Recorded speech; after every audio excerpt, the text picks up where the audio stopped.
Welcome to a live stream this snowy Tuesday evening in Denver, Colorado.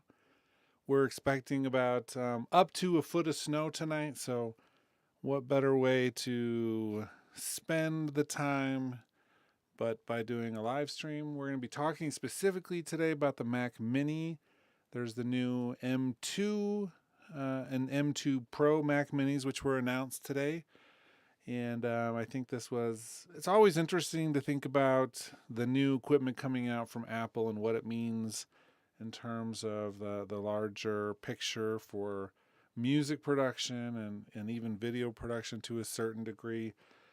For this one, it's a pretty straightforward thing. It's not like a big form factor change. There's a couple really big key differences. Let's start by just going to the Order Now page, though. I think that this will tell you pretty much everything you need to know. They're available for pre-order now, and of course, about a week from now is when they're going to actually be available. So, really quick turnaround. I like how Apple's doing this a little bit lately, where they're not necessarily waiting for a big event to release things. If you're in the market for a new computer and you're thinking, the Mac Studio is a little bit too much of a machine for me, or just too much money, then perhaps one of these will be the right option for you. I used Mac Minis for many years now. In fact, I have one of the Mac Mini M1s that's currently sitting on a shelf, but like I said in a previous stream, I'm going to be trying to find a new home for it at some point shortly. It's going to be obsolete before you know it, but it's a really good computer still, and I expect nothing less from some of these. So we have the two M1, we'll call them the base model on the website, and then we have the M2 Pro. And the main difference here is really minimal. It's looking like, for the most part, bigger storage hard drive. So they're just marketing this a little bit differently. And but for the most part, it has the 8-core CPU, the 10-core GPU. In this case, the 8 gigabytes of unified memory, the 16-core neural engine, as they're calling it. The two Thunderbolt ports, two USB-A ports, HDMI port, and gigabit Ethernet and headphone jack. So nothing like incredible between those two. And then you jump up to the M2 Pro, which gives us, in this base configuration, the 10-core CPU, the 16-core GPU, 16 gigabytes of unified memory, and then 512 SSD storage. And the prices for these are essentially $600, $800, or $1,300. So, it's like $1,300 for that is still quite a bit of money. That's not necessarily like a cheap computer. And we'll look, let's pull it up now, just so you know, they did come out with the new MacBook Pros, which are available next week. We'll just look at the 14-inch for a second.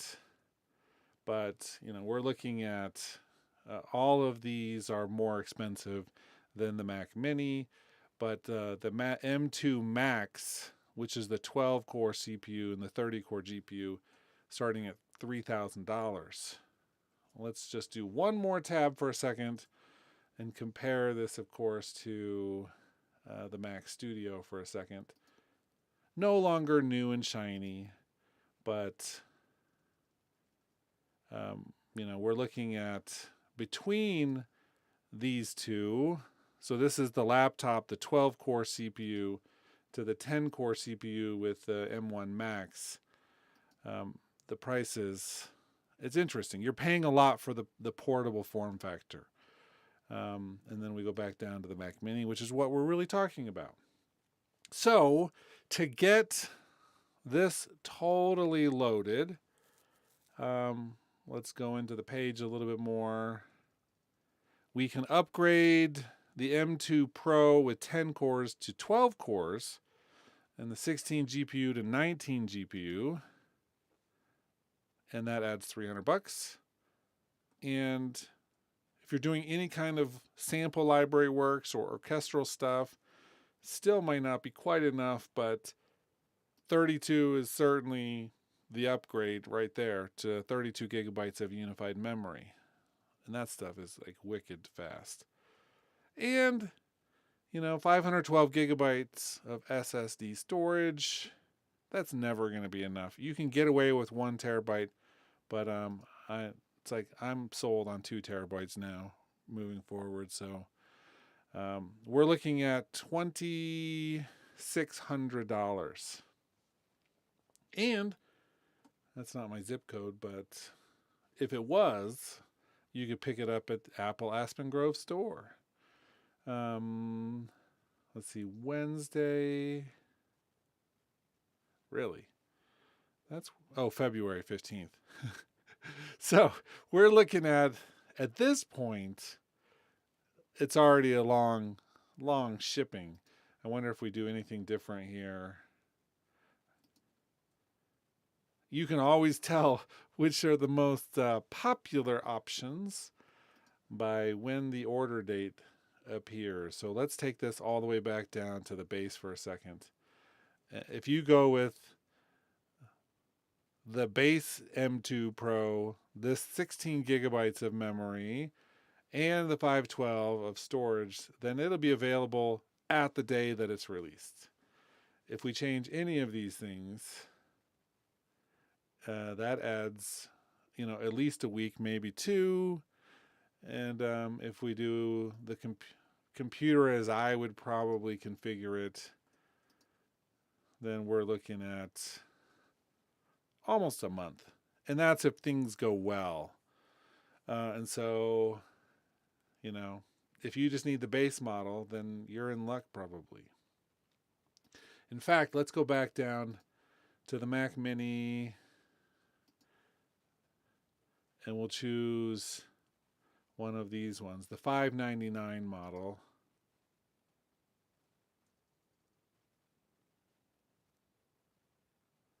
So we don't have the Pro, which means we can only go up to 24 gigabytes of memory. And that one already takes this up again. Anytime you're customizing it a little bit, but geez.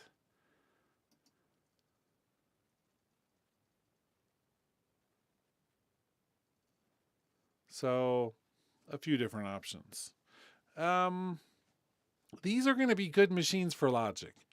I know that was kind of the premise of the video I was making, but I think anybody would use one of these for their specific needs, and be happy with stuff. So, I think the real trick here is going to be deciding which one you need, and the way you pick that is by looking at how much you use it, how much you really need for the projects that you do. And I rarely suggest, I know people suggest this all the time. You'll hear people on the forums saying, you really want to future-proof your Mac and get as much as you possibly can. And I don't actually ascribe to that model all that much, and partially because the turnover rate on computers happens to be pretty big. Meaning that if you're just starting, you're like a little production company, and you don't have really many clients, or you're just doing your own music, then one of the smaller computers is going to be fine as you build things. And then, wait till you get the first couple paychecks, right? The first couple client payments. And once you're seeing that it's coming in and growing, then you spend more money and you'll get the latest computer at that time. And for some of you, that may be 6 months. And for some of you, it may be, 2 years. It's going to depend on a lot of different factors, and having the latest computer doesn't actually happen to be one of the factors that means you're going to be successful. Rarely do the tools you have make you successful. Now, there are some exceptions to that.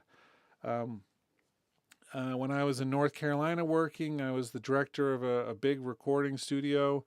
And of course, we had a big Pro Tools rig at the time. And when outside clients called us up, they would say, "Do you have this? Do you have this? Do you have this?" And if we could mark all the check boxes for them, then they would hire us, like use the studio.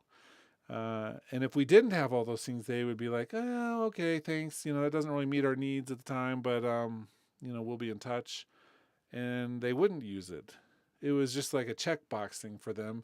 It'd be like a band on the road or an artist traveling through. They would just find you on the webs or on the internet, and they would, say, "Oh, let's see if we can use them if it's compatible or not."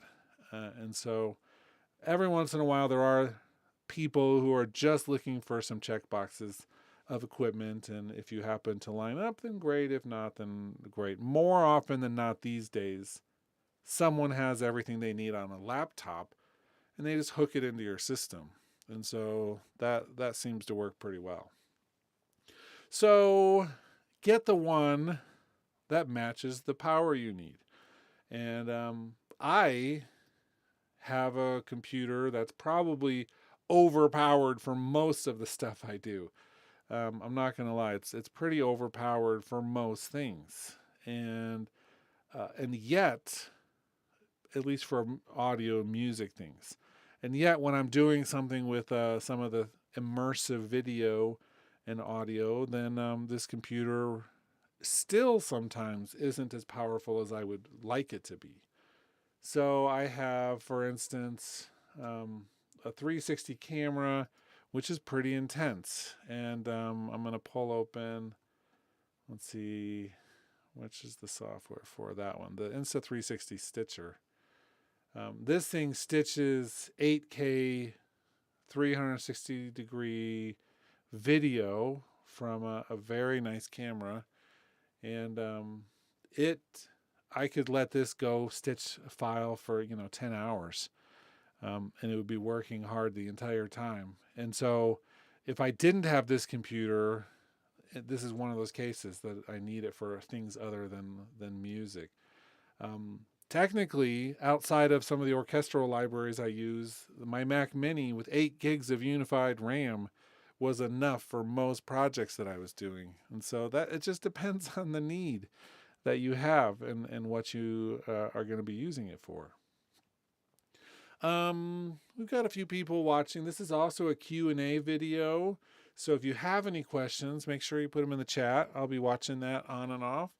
It's always more fun when we talk back and forth rather than just me talking at you about random things.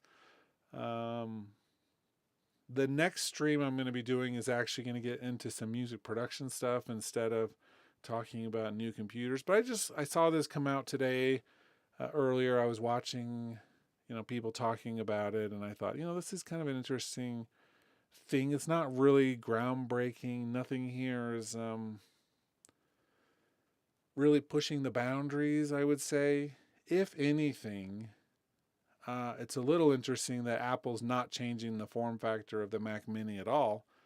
Looking pretty much exactly the same. We can look at the gallery here. And so, I mean, we're looking at pretty boring in terms of outputs. This is really stripped down. This right here, looking at the I/O on the back of this thing, makes me glad I have a Mac Studio. This would be another thing as well. If you have a ton of peripherals, sure, you can get like a hub, but this is still going to be relatively limiting compared to a Mac Studio, which has, a ton more. So let's see. Yuri Nader says, which Mac Mini is worth getting in your opinion, M2 or M2 Pro for content creation, editing, recording? So I think right this moment you could make any of them work.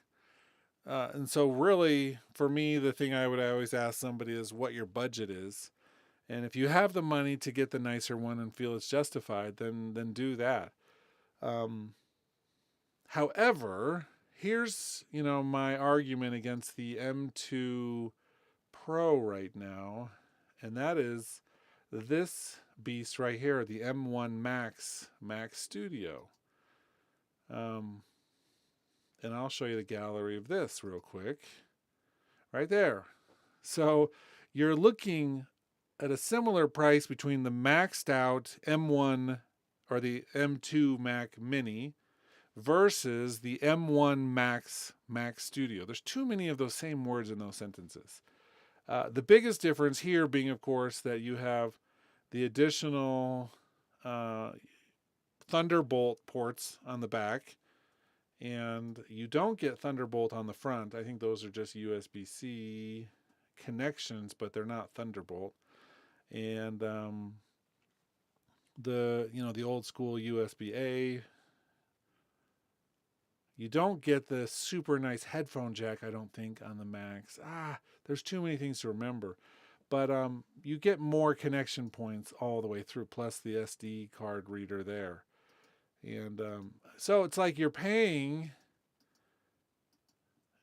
for different things with each of these, but you get the 10-core CPU and the 24-core GPU and with the base model here. You can expand it if you have the more money in this particular place. The default of 32 gigs of unified memory, and this is at $2,000, whereas back with this one, let's see if this was the Pro I was looking at. No, this was the basic one. Let me go to the Pro. And we do, it's an M2, but, so we get the 32 gigabytes of that. How much did we have? 512 was the same.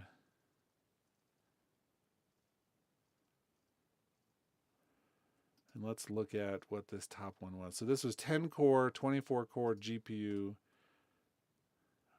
We don't even quite get there with this one, but we do get there in other ways, and that's the same price.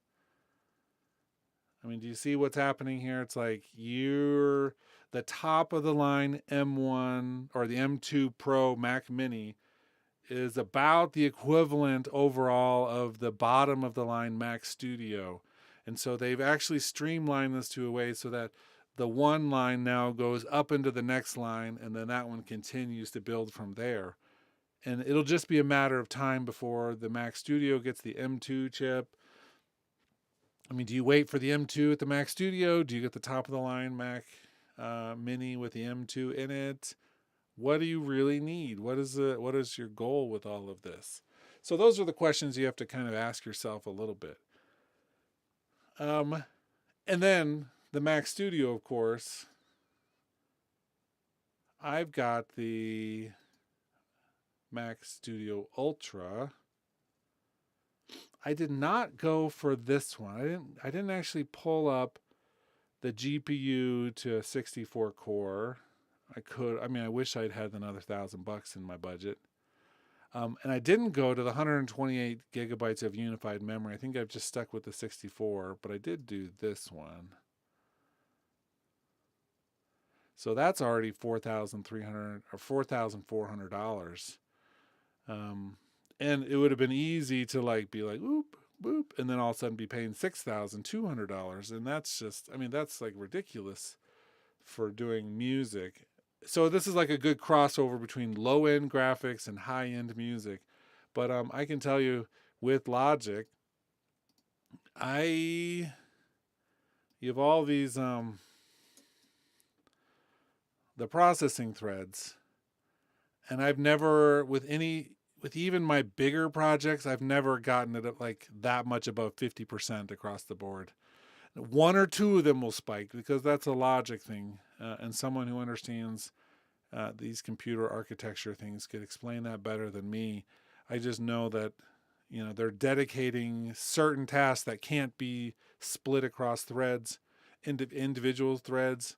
So it's like you do spike above that for individual things, but for the most part, when you have a mix going, it's like I've never gotten a mix above, 60 to 70%. It's never gone above that. Most of the time it stays between 25 and 50. And so, do I need the Ultra for music production? No, I do not. Am I glad I have it? Of course. especially when it comes to some of the other things I do with Final Cut and immersive formats, but not for Logic. Logic works great, but Logic worked really good. I had a um, the Mac Studio Max. I had one of those in between the Mac Mini M1 that I had and then the Ultra, just as a interim box that was on loan. And it worked just about the same as the Ultra. There's a few differences that I've noticed. This is a little snappier, but for the most part, they've all worked really well with Logic. Logic worked really well in the M1 as long as I kept the main hard drive cleaned off so it could be virtual RAM. Then it worked superb. So, you got to kind of pick and choose your battles with that. I'm pretty sure. It's like, for instance, Sculpture here. Sculpture has some fairly intense sounds. Voice is all the way up. Let's do warmth all the way up. Let's make sure we've got the render mode to high definition. I don't know if we need anything else. That might be loud out there.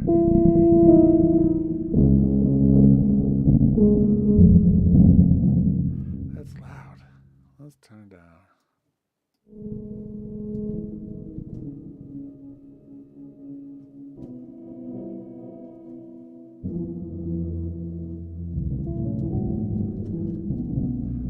So activating almost all 16 voices, I almost got to 50%, but I don't even know if this is a really intense patch or not. Maybe one with motion would be more. Let's turn everything back up on this. It's just.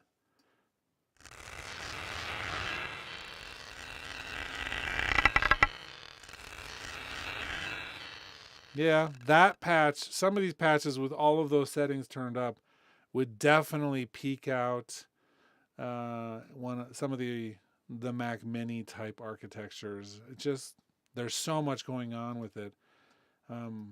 You'd be hard pressed to just be able to do that without even thinking twice.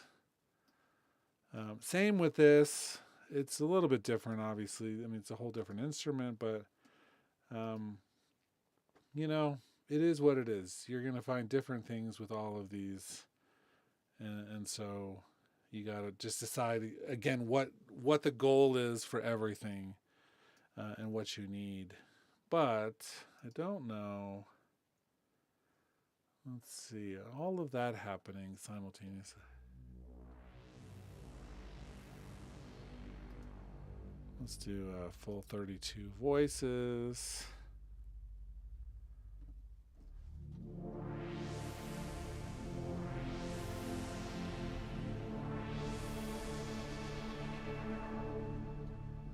Yeah.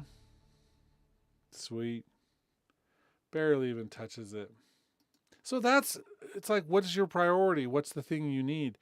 I certainly have had some input where there's a lot of, we didn't even touch effects or put effects on this channel, but of course all of that stuff would affect it because it all has to go on the single thread, but there's a lot of stuff. Yuri says, what chip is on the computer that I'm using? This is the Mac Studio Ultra. And so it's the better of the chips that comes on the Mac Studio. It's been like a super dream. Hardly ever has any problems. I know people have had issues. I get contacted weekly by somebody who's like trying to troubleshoot why their Mac Studio isn't working great. And, I don't know. There's so many factors, and all kinds of people like to install all kinds of things on their computer without thinking that maybe there's going to be some sort of consequence from it. And so, it's like, start with a clean slate, uninstall everything. There are some who are also really hesitant to go to the new operating system, and I just said, you know what, there's a reason. Um, these computers are so new and the software is new. If you try to take the software back a version or two and use the newer computer, then there's going to be other consequences that maybe are going to be harder to predict. And so there's things to think about on all sides of this issue. It's not straightforward, and you have to be willing to like continue to explore until you can figure out what the issues are, and perhaps how to fix them. Take some patience. Apple Store people are not going to help you very much. Very few people are going to help you very much. There are some who are complete geniuses when it comes to this stuff, but I I think I know fewer and fewer of them as the years go on, and so it's like I just sort this out on my own most of the time. Anybody else have any other questions or things they want to discuss related to new computers or logic in general? We'll keep on going as long as at this point as long as we have conversation. But that also means if we don't have any conversation, that I'm not going to feel guilty stopping the stream and going on with my day. This time slot for live streams is one of the least popular for my audience. However, it's my favorite because I just like put all the little monsters in bed and have a little quiet house for a few minutes. And so that part I'm all about. So let me know if you have anything specific that you'd like to talk about. Otherwise, I think we looked at the main options for the Mac M2 Mac Mini, which are, it's cool. They've increased the power. They've given some more options, but they're still Mac Minis. And you're still going to be limited by exactly what that is. You can't completely change what a Mac Mini is supposed to be. It's never going to be more powerful than a Mac Studio. Otherwise, what's the point of a Mac Studio? The new laptops look really great and they're super powerful, but in the same breath, I don't necessarily want a laptop as the key part of my studio. I like to come to a room and work and not I take it around. I have an iPad for that if I need something outside of this space for music creation as like a sketch pad. We're still waiting for Logic to be on the iPad. At this point, I've got an iPad Pro from last year, and at this point, I'm guessing that by the time they make any changes to GarageBand, that it'll be like just for the new iPads, and so it'll be like my old one will be outdated, and they'll want me to buy a new one anyway. Isn't that how it always works? So, c'est la vie. My Windows computer will probably be intact running software for longer than any Mac that I'll ever have. That's just kind of it's part of the terrain that we have to navigate sometimes. Overall, though, I think it's great. At one point, we thought the Mac Mini was kind of a dying format, and Apple has shown that they're dedicated to keeping that small form factor going and upgrading its power, and yet keeping it relatively affordable. You can get a decent one for $600. That's a good computer for $600. That certainly won't be an issue for most music production things you do, unless you're doing like super heavy orchestral or sample based things, or 500 audio tracks. Which, if you're doing 500 audio tracks on a song, I would like to perhaps suggest changing your workflow. There are some who really do that and need it, and it fulfills their auditory musical journey, and yet the rest of me just wonders why. Is there not a way you could do that? That's a great question from Chris in the chat. I don't know the answer to that actually. I wonder if there's a way to look at it. Oh, that's the wrong tab. Over, let's do tech specs. I don't know if it's going to tell me here. They usually talk about that. So HDMI display videos support for one.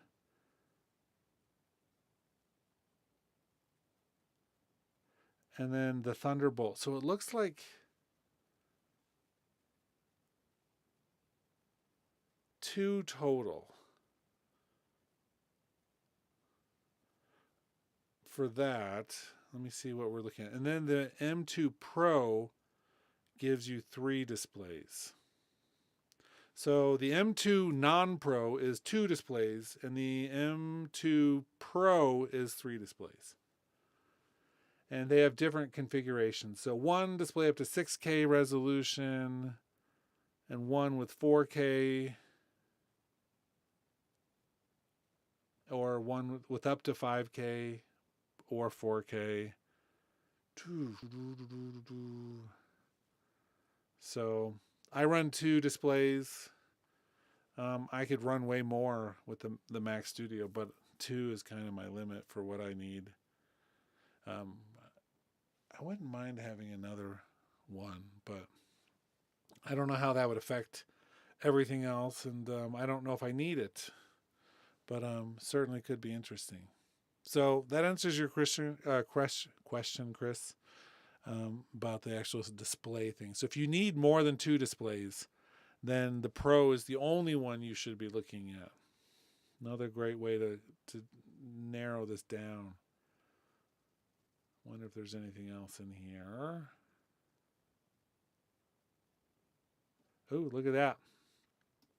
So the 3.5 millimeter headphone jack with advanced support for high impedance headphones, of which I am wearing a nice pair. I don't even know if the Mac Studio Max has that. We're going to go find out right this minute.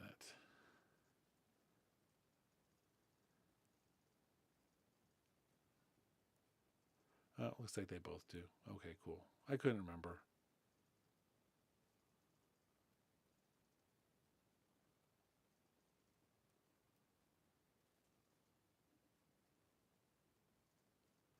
And then the Max and the other one, you can do 4 displays. Or no, 5. You can do 5 displays on both of those. Okay, sweet. I know it's a little bit small reading for some of you because it's just a small window on the stream, but anytime I look at something, I'll try to say it out loud as well.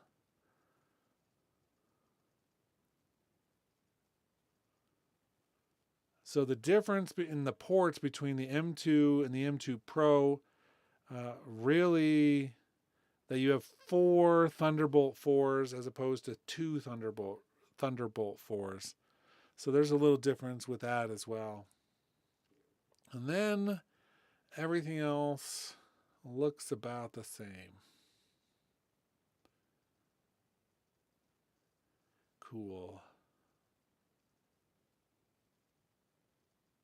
I'm just trying to see if there's anything else we missed. I don't think so. Could be interesting. So an interesting device for anybody who needs a new one like this. Other questions or anything else? And we can go off topic and look at something in Logic if you'd like. We could look at computer stuff if you want. I'll give it just another minute here because without that, then I think we'll pull the plug. I'll play you a little bit of keyboard while you think. Oh, do I have it? Let's go back to vintage electric piano.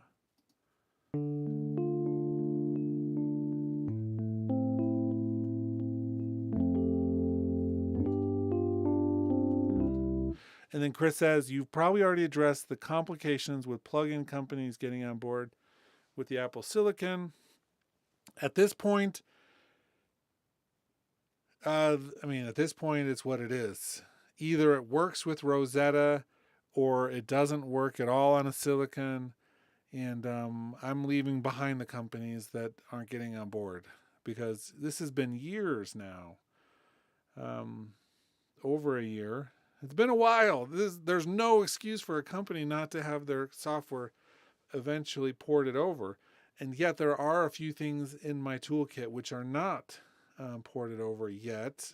So annoying. Some people say it's working, but their website suggests that it's not. And that is the Reason Rack plugin. Let's see if there's a new update. I haven't opened this up in a day or two. No new updates. I love Reason. Reason's like my guilty pleasure. Eating, some people sneak chocolate at midnight or candy, steal it from their kids' Halloween bags, but I don't do any of that. I'm a Reason user in the closet, I suppose, behind closed doors so no one knows it. Except I talk about it, so it's not really a secret.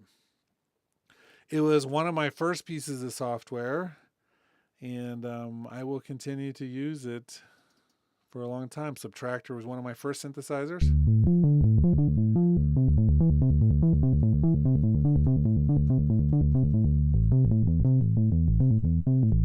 And it just works so well with Logic.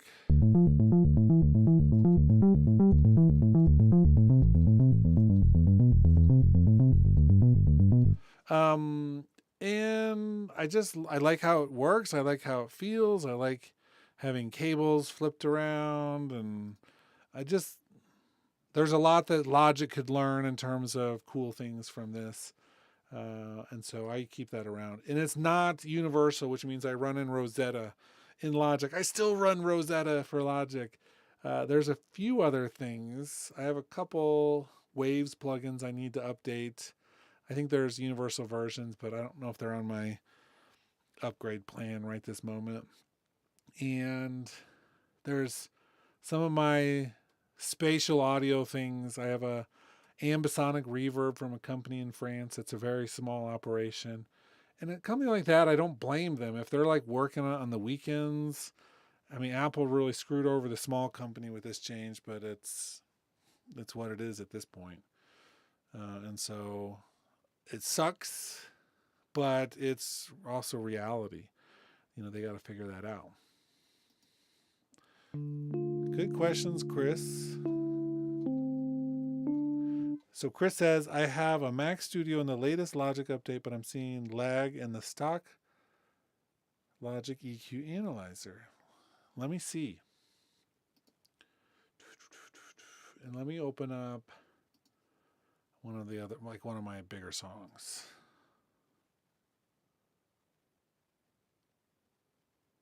I have not noticed it, but I don't, I gotta be honest, I don't use the analyzer on EQ all that much all the time, because I'm a huge fan of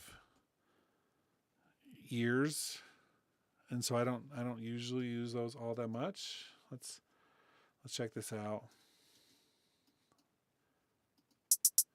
Okay.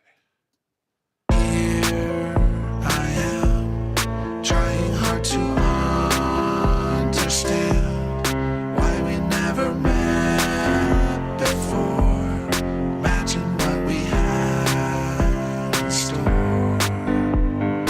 Here you are, half a world away from me, thinking of the things to say. Try to change our yesterdays. That seems like an acceptable amount of lag to me. So I'm not seeing like an extreme amount. How much is the lag? Like just a small amount? Are you talking like a second? Or what exactly are you looking at? Let's go back into here for a second.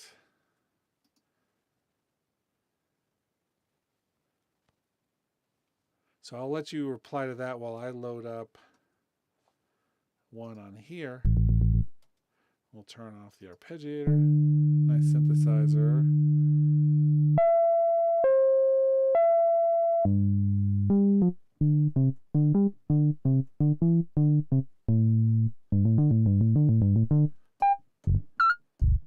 Yeah, mine's not doing any.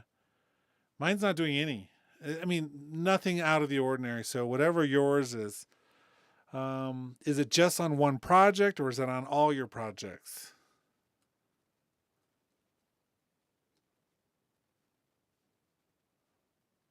Half second. That's pretty. I mean, that's a decent amount if you're trying to actually pay attention.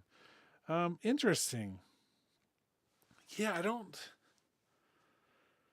Are you in Rosetta or universal mode?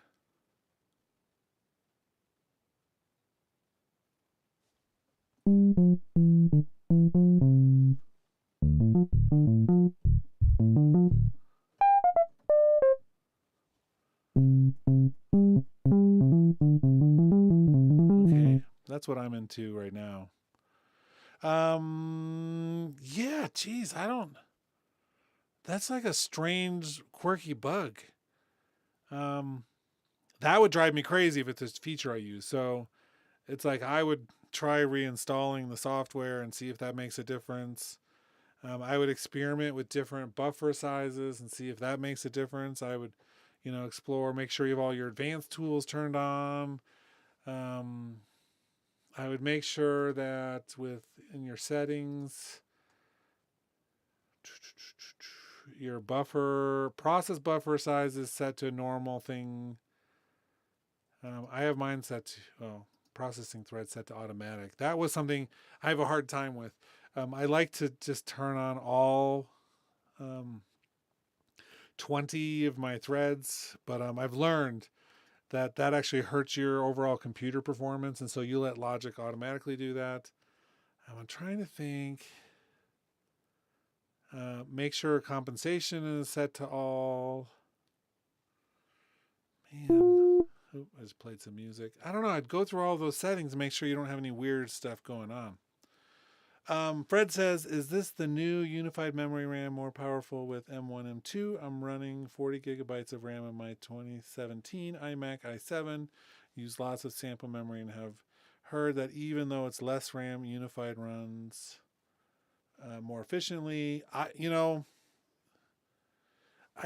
think that that's so true. So this is what I was talking to people about when I got the first M1 Mac Mini, and I knew something like the Mac Studio was coming. I didn't know it was the Mac Studio, but I knew that they were going to take this and push some new machines. And so I got the lowest RAM Mac Mini M1. It was the 8 gigabytes of unified memory. And everyone said, this is crazy, don't ever do it. And, I tried it out, did a bunch of tests, ran everything, except for the massive orchestral banks. And even them, I could run them fine one at a time and just freeze the tracks, and then it would work fine. It worked amazing because it is fast, super efficient. And in fact, what happened was I got the smaller hard drive, but then I expanded all of my USB 3 SSD drives, got a bunch of nice ones, and put all my external stuff out there and left the main system drive mostly empty. And then it uses the system drive as an extension of the RAM. And it's like really interesting how that works. It's so good. I ran almost everything I needed to. And so, I think that's not, you got to stop thinking about RAM as RAM in that sense. It's getting so good and so efficient, and that you got to stop thinking like, oh, I wish I had 500 gigs of RAM. That's not, at some point you're losing the point of all of the new things that Apple's doing in this silicon world. And thanks for saying you enjoy the show. Chris says, I turned off the automatic and chose the highest. I'll try changing that. That could be it, actually, the highest thing. I don't know, turning off the The automatic, I don't know if that matters all that much. It could, but I do think the process buffer range could be one of the factors. So try that out. Let me know at some point and just put a comment on any of my videos because I'm curious. And for everyone who's getting like external drives, let me show you one of the coolest things, or one of the smartest things. This is not cool. This is not cool. This is totally nerdy, non-cool stuff. Where is my Blackmagic tester? It's got to be here someplace. Okay. There it is. I'm sure I was looking at it. This is your friend. This Blackmagic Design Disk Speed Test is a free app on the App Store. You should have this because it'll tell you a few different things. So you just pick your hard drive, and let me show you a couple things. This is the Mac Studio. Let's see if I can get in here. The main hard drive, right? Oh, it's read only. Of course it is. Let's just do it on the desktop. So this is the bar that we're looking at. This is the read-write speed from the built-in hard drive, the SSD. And this is a factor of a few things. Lightning fast drive, huge highway going back and forth between the rest of the computer. It's the built-in. And so this is one of the reasons why you want a built-in hard drive that's as big as you can possibly get.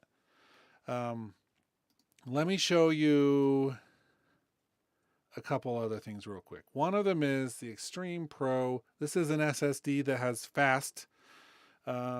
super fast drive, the right cable, because you do need a USB 3 cable, not just a USB-C connector. You actually have to have the cable that can handle it. But this is like really fast SSD, one of the faster ones, not the fastest, but really fast, and the right cable, 424 megabytes per second. I mean, that's like a tenth of the built-in hard drive, right? It's not great, but it's really good for everything. Orchestral libraries and all that stuff would work on here. I got the 2 terabyte internal drive and moved all of my orchestral stuff internal, and it's like, I'll never go back. So that's pretty good. Here is like the same drive, and I just need to switch it out. This is the same drive with a USB-C cable connection, but it's not a USB 3 cable. And I just need to switch the cable out. I just need to buy another cable, but I just haven't done it recently. I'm getting 37. That's a tenth slower than the last drive I was looking at. And this is what happens if you have a fast drive but the wrong cable. So get a fast drive and get the right cable. It still works. It still reads the stuff, but it's not nearly as fast. And then I have some other drive here. I wonder what that one is. The Glyph, which is a RAID style. Yeah, and that's back up to over 400 a second because that has it's a fast drive and the right cable. So don't mess around with your cables. Don't go cheap with your cables. Get the right ones that are rated for the right speeds of your hard drive. And better yet, get an internal drive that is fast. Because when you come in here and you're like, you know what, I want to load up, a big orchestra for a second. Let's see, I've got East West Play. I need to re-up my cloud membership with them, but just real simple. It's going to take a second to locate everything, and then it loads up the whole instrument that fast, and then I'm just going to play chords.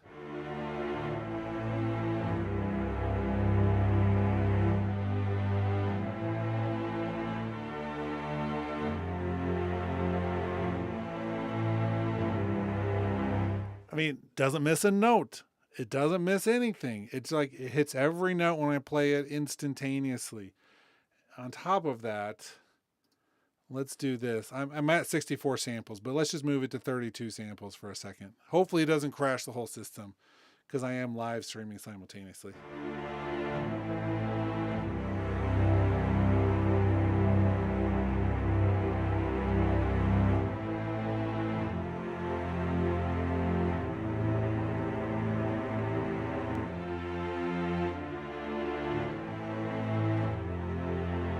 Didn't miss anything. I mean, that was so dang good. Anybody who's done anything with sample libraries knows what I just did there is like worth the money that you're putting into things. It doesn't get any better than what just happened. Jeez Louise.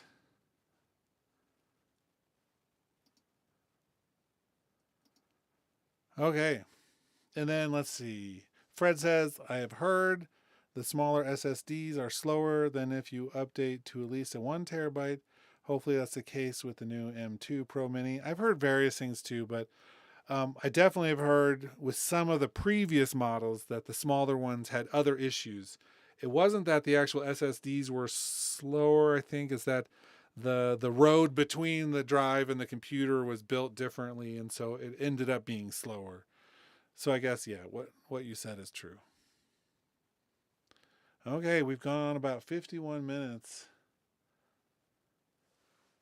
I think it's time.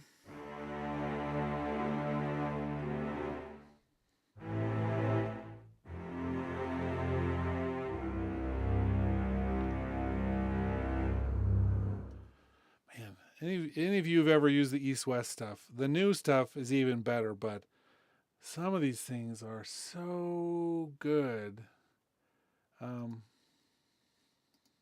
The word builders, I like the word builders. Replace all.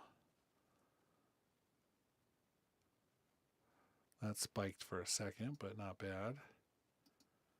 And then you get to type in things here. Have the choir sing what you type. So we'll do this. YouTube channel is the best.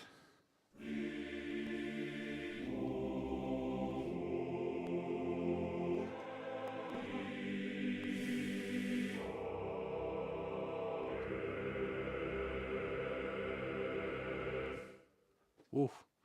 I don't know if I could have said it any better. On that note, unless there's any last questions in the next like 30 seconds, I think we'll pull the plug on this stream and do another stream in the next day or two during the day. I think Thursday is going to be the day I do one. They've already canceled all of our schools and stuff in the morning, so I'll have little monsters running around the house.